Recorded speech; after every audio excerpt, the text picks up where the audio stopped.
5 రాష్ట్రాల ఎన్నికలు ముగిసిన వెంటనే కేంద్ర ప్రభుత్వం భారీగా పెట్రోల్ డీజిల్ పై కూడా ₹3 వరకు కూడా పెంచిన పరిస్థితులు సామాన్యులు మాత్రం పరిస్థితి మాత్రము చాలా ఇబ్బంది పడుతున్న పరిస్థితి కనపడుతుంది. నల్గొండ జిల్లా వ్యాప్తంగా కూడా చాలా వరకు ఆటో డ్రైవర్లు కానీ ప్రతి ఒక్క సామాన్య ప్రజలు మాత్రం చాలా ఇబ్బంది పడుతున్నారు. దీని నేపథ్యంగా కూడా సిపిఎం పార్టీ కూడా ఆందోళన పాట చేపట్టిన పరిస్థితి కనపడుతుంది. మొత్తం కూడా దాని నిరసన కార్యక్రమం నిర్వహిస్తుంది. కొంతమంది దానికి సంబంధించిన సిపిఎం పార్టీ నాయకులు ఉన్నారు, వారితో మాట్లాడించే ప్రయత్నం చేద్దాం.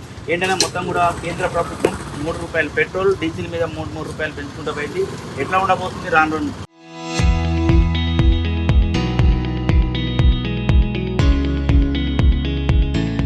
5 రాష్ట్రాల్లో ఎన్నికలు అయిపోయినటువంటి వెంటనే ప్రజలకు ఏదో రకమైనటువంటి మేలు జరుగుతుందని చెప్పి కోరుకున్నటువంటి ప్రజల మీద కేంద్ర ప్రభుత్వం అమాంతంగా దాడి చేసి భారం వేసినటువంటి పరిస్థితి వస్తూ ఉంది. పెట్రోల్ మీద ₹3, డీజిల్ మీద ₹3 పెంచడం అని చెప్పారంటే రవాణా ఛార్జీలు చెప్పకనే పెరుగుతాయి. దీంతో నిత్యావసర వస్తువుల ధరలన్నీ కూడా విపరీతంగా పెరిగి సామాన్య మానవులకు సంబంధించినటువంటి భోజనం కూడా కరువయ్యేటటువంటి పరిస్థితి వస్తున్నటువంటి పరిస్థితి ఉంది. ప్రభుత్వ చర్య అనేటటువంటిది ఇది సరి అయినటువంటి చర్య కాదు. ప్రభుత్వం పైకి చెప్తా ఉంది, ప్రపంచంలో 4వ ఆర్థిక వ్యవస్థలో ఉన్నాం, మేము బాగా అభివృద్ధి అయినామని చెప్పి చెప్తా ఉంది. మరి 4వ ఆర్థిక వ్యవస్థలో ఉంటే వెంటనే పెట్రోల్ డీజిల్ ధరలు పెంచాల్సినటువంటి అవసరం ఏమొచ్చింది అని చెప్పి అనేటటువంటిది సిపిఎం పార్టీగా మేము కోరుతా ఉన్నాం. ఇప్పటికే ఈ రంగం మీద ఆధారపడి పనిచేసేటటువంటి స్వయం పోషకులుగా ఉండేటటువంటి లారీ డ్రైవర్లు, డీసీఎం డ్రైవర్లు, తర్వాత మినీ మోటార్ వెహికల్స్ నడిపేటటువంటి వాళ్ళు, ఆటోలు నడిపేటటువంటి వాళ్ళు, వీళ్ళందరి మీద కూడా భారం పడుతుంది. వచ్చేటటువంటి రూపాయి కూడా మిగిలిపోయేటటువంటి పరిస్థితి ఉండదు.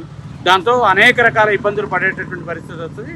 రవాణా రంగం అనేటటువంటి చాలా పెద్ద రంగం. ఈ వ్యవసాయం తర్వాత ఆ స్థాయిలో ఉన్నటువంటి స్వయం ఉపాధిలో రవాణా రంగం కూడా కీలకమైనటువంటి కాబట్టి ఈ రంగం అంతా కూడా కుదేలయ్యేటటువంటి పరిస్థితి ఉంది ప్రభుత్వ చర్యల వల్ల. మొన్నటి వరకు కూడా ఎట్లయితే పెట్రోల్ డీజిల్ పై కూడా ఇక రేట్లు పెంచము అని చెప్పిన కేంద్ర ప్రభుత్వం వెంటనే రాష్ట్రాల ఎన్నికలు అయిపోయిన పెంచడం పట్ల ఎట్లా చూస్తారు? రాను కాలంలో ఎట్లా ఉండబోతుంది? ఓవైపు యుద్ధం జరుగుతూ ఉంది. యుద్ధానికి అనైతికంగా ఈ ప్రభుత్వం ఇరాన్తో జరిగినటువంటి మనకు ఉండేటటువంటి సంబంధాలని ఇవన్నీ కూడా పక్కన పెట్టేసేసి ఇజ్రాయెల్తో ఒప్పందం చేసేసుకొని మన మీద దాడి చేసేటటువంటి ప్రయత్నం చేస్తుంది. అమెరికా కనుసనల్లో అమెరికా చెప్పినట్టు ఆటలాడేటటువంటి ప్రయత్నం చేస్తూ ఉంది.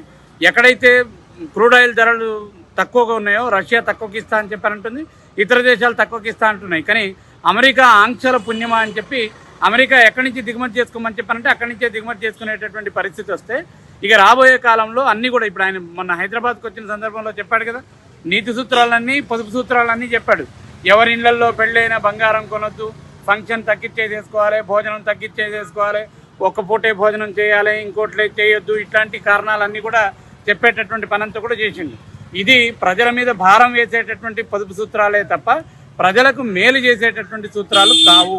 ప్రజల్ని మరింత ఇబ్బంది పెట్టేటటువంటి పరిస్థితే. 4వ ఆర్థిక వ్యవస్థలో కూడా ఇట్లాంటి పరిస్థితి జరిగితే ఇప్పటికే నిరుద్యోగం పెద్దగా ఉన్నటువంటి పరిస్థితి ఉంది. ఈ ధరల పెరుగుదల అని చెప్పనేటటువంటి సాధారణ మానవుల్ని చెప్పకనే ఆకలి చావులకు గురి చేసేటటువంటి పరిస్థితి వస్తుంది. సార్ చెప్పండి, మొత్తం కూడా పెట్రోల్ డీజిల్ మీద ₹3 పెంచడం వల్ల సామాన్య ప్రజల మీద భారం ఏ విధంగా పడబోతుంది? సిపిఎం పార్టీ తరఫున ఎట్లాంటి పోరాటాలకు సిద్ధం కాబోతున్నారు?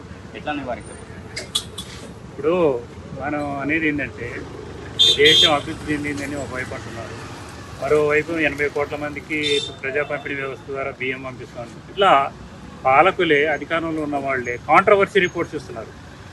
ఇదొకటి. రెండోది, ఈ మధ్యన మన ప్రధాని గారు హైదరాబాద్ వచ్చినప్పుడు ఇక నుంచి జనాలు పొదుపు చేయడం నేర్చుకోవాలి అని పొదుపు సూత్రాలు చెప్పారు. మనం అనేది ఏంటంటే పొదుపు ఆల్రెడీ ఇప్పటికే ఆర్థిక సంక్షోభంలో ఉన్నటువంటి వాళ్ళు, ఎదుగు పొదుగులేనటువంటి మిడిల్ క్లాస్ కానీ, ఇంకా మిడిల్ క్లాస్ కంటే లోయర్ మిడిల్ క్లాస్ వాళ్ళు కానీ పొదుపు చేస్తున్నారు ఎప్పటి నుంచో వాళ్ళ జీవితాలను. ఇంకా వీరు స్పెషల్గా పొదుపు సూత్రాలు చెప్పాల్సిన అవసరం మనకు లేదు అనేది మనం ఇంకొకటి. రెండోది, ఇరాన్ యుద్ధం వల్ల రేపు సంక్షోభం వస్తుంది అనే విషయంతో వామపక్షాలు ఎప్పుడో చెప్పాయి. ఒక ట్రేడ్ యూనియన్గా సిఐటి కూడా చెప్పింది యుద్ధం వద్దు, శాంతి ఉండాలి అని చెప్పింది. ఆ యుద్ధం వల్ల పర్యవసానాలు మన భారతదేశం మీద కూడా పడతాయని చాలా సందర్భాలు చెప్పాము. కానీ ఆ యుద్ధం మనకు సంబంధం లేదు, ఆ యుద్ధంలో జోక్యం చేసుకోవాల్సిన అవసరం లేదు అన్నటువంటి అభిప్రాయంతో పాలకులు ఉన్నారు. ఇప్పుడు దాని పర్యవసానాలు ఏందో ఇప్పుడు తెలుస్తున్నాయి. వాళ్ళే అంటున్నారు యుద్ధం వల్ల ఇప్పుడు ఈ రేట్లు పెరిగినాయని. అంటే మనం ముందు జాగ్రత్తతోని యుద్ధం ప్రమాదం గురించి చెప్పినప్పుడు కూడా వినకుండా వాళ్ళు ఎవరో అమెరికా వాళ్ళు చెప్పినట్టు విని వాళ్ళ చెప్పు చేతల్లో ఉన్నటువంటి విధానాలు అవలంబిస్తున్నారు. ఇటువంటి విధానాలు అవలంబించవద్దు. తర్వాత ఇంకోటి పొదుపు పేరు మీద చెప్పినటువంటి సూత్రాలు మనకు కాదు. కార్పొరేట్లకు దేశ సంపదని మొత్తం దారదత్తం చేస్తున్నారు. ముఖ్యంగా దాన్ని దారదత్తం చేసే విధానాలని విరమించుకొని పేద ప్రజలకు, తర్వాత మిడిల్ క్లాస్ వాళ్లకు కాస్త ఉపశమనం కలగాలంటే తక్షణమే పెంచిన రేట్లను తగ్గించాలని మేము కోరుతున్నాం. రైట్ సార్, మీరు చెప్పండి, మొత్తం కూడా ఆటో డ్రైవర్లు, సామాన్య ప్రజలు, కూలినాలు చేసుకున్న వాళ్ళ పరిస్థితి కూడా, పెట్రోల్ పోసుకోవాలంటే కూడా వాళ్ళ పరిస్థితులు ఎట్లా ఉన్నాయి, ఎట్లా ఉన్నాయి? ఈరోజు డీజిల్ మీద 3 రూపాయలు, పెట్రోల్ మీద 3 రూపాయలు పెంచారు. ఇది దాని వరకే పరిమితం అవుతుంది అనుకుంటే తప్పు. ఈ భారము ప్రతి సామాన్య ప్రజలపైన, ప్రతి వస్తువు మీద, కొనుగోలు పైన కూడా పడే ప్రమాదం ఉన్నది. దీన్ని నివారించాలంటే తగ్గించడం ఒకటే మార్గము. ఒక రకంగా దేశంలో ఉన్నటువంటి అధికారులు, పాలకులు ఏం చెప్తున్నారంటే మా దగ్గర పుష్కలంగా నిల్వలు ఉన్నాయి, మనం ఏ ఇబ్బంది పడాల్సిన అవసరం లేదంటూనే ధరలు పెంచుతున్నారు. మరి ఇది ఎవరిని బాగు చేయడం కోసము, ఎవరిని అభివృద్ధి చేయడం కోసం, పేద ప్రజలను బాగు చేయడం కోసమా? పేద ప్రజల మీద భారం వేయమనుకుంటానే చెప్పకనే విపరీతమైన భారాలు వేస్తున్నారు. ఇది ఇప్పుడు వేసినది షాంపీలు మాత్రమే, ఏదో ముందస్తుగా చూపించినారు. మునుముందు ఇంకా పెద్దగా గొప్పగా వేసే అవకాశం కూడా ఉంటుంది.